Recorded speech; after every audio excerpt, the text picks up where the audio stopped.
Hi guys, and welcome to DCPI TV. My name is John, co-founder and lead investigator, and with me as always is Tony, co-founder and lead investigator. Also, this is our first webcast. We're going to be doing a lot more videos over the next coming months, but for right now we just want to go over our olifant case and a couple more cases we have coming up in the future. This April we have two investigations coming up. One is going to be a private residence in Taylor, PA. We're going to be calling that the Green-Eyed Lady case. Lots of visuals, and hopefully that's going to be a really good night. More information on that as it becomes available. We'll also be revisiting the Main Street Bistro located in Dixon City, and that has lots of claims of activity well over the years. If you check on our Facebook page, we'll put all the claims up and everything going on as we get them. Now, as we go into our most recent case in Olifant, PA, we were contacted by the owner via Facebook actually, and she called and basically asked if we would be able to come in and do a walkthrough and see what's been going on. She had a couple of pictures and everything she wanted to show us, as well as a couple of EVPs as well. So we went into the walkthrough and everything. Actually, it turned out to be fairly interesting, because as we were up in the attic, we actually heard something like somebody dropped something and then bolted down the stairs. Yeah, we caught the footsteps actually running down the stairs on the EVP recorder, and we'll try and post that on the page soon. We also have a couple of videos as well that we're going to be posting from that investigation as well. A couple of very different orbs that we have never seen before. Right. We've been doing this for a while, and that's definitely some of the things that we've never seen before. But we have a lot of personal experiences from that case as well, and actually that leads us into our questions for right now. And our first question comes from Mary, and is, have you ever felt a presence? And Tony can explain this well better than I can about what happened at the residence in Olifant, so why don't you take it away and just explain it to us really quick. While we were there, we were investigating the whole house, and the whole house had quite a dark feeling to it. We were sitting in the living room and we did hear somebody clear their throat in the kitchen, which led us to sit in the dining room that's right off of that living room. And we just started to do an EVP session, and there was a very heavy feeling throughout the room. At one point it felt like there was hands on my shoulders pressing me down into the seat that I was sitting in. Some of us started feeling depressed, myself included. It was a very depressing feeling, which led to an aggressive feeling.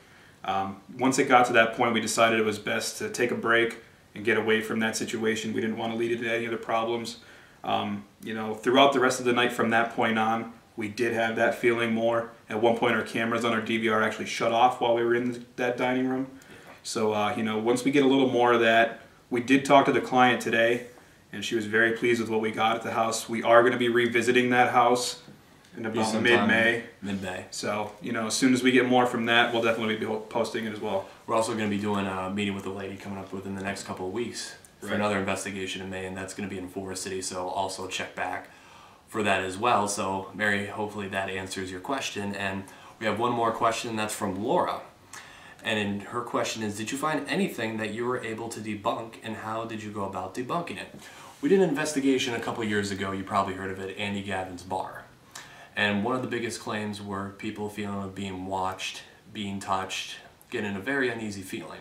So as we started the investigation, we were in the basement, and we had our EMF detectors, and we were just getting base readings. Just doing an EMF sweep of the whole bar. And right in the basement, there's wires that were running on the ceiling that would go onto the floor where the bar was, and we were getting such strong EMF readings. And we actually went upstairs and we put the EMF detectors on the floor and watched and pulled them up to see how high they went, and they went up almost to our shoulder lengths.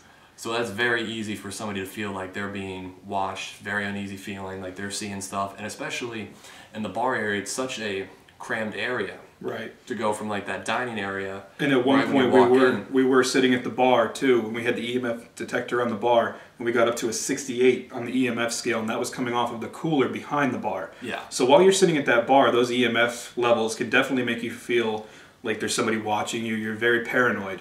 And somebody walks by you and brushes you and you're feeling that, you're definitely going to think that. But that doesn't mean the bar wasn't haunted, but those were definitely some things that we experienced while we were there with those high EMFs. Yeah, and we were able to pretty much debunk that. But other than that, I think we were going to pretty much wrap this up right now. This is our first video. We're going to have plenty more coming. We're going to be doing reviews of our investigations as we do them, and we'll be posting more to pretty much doing intros to everybody in the group. We'll be doing interviews of each person. We'll also be discussing some of the equipment we have. So for more information, just keep checking back on our Facebook and our Twitter page.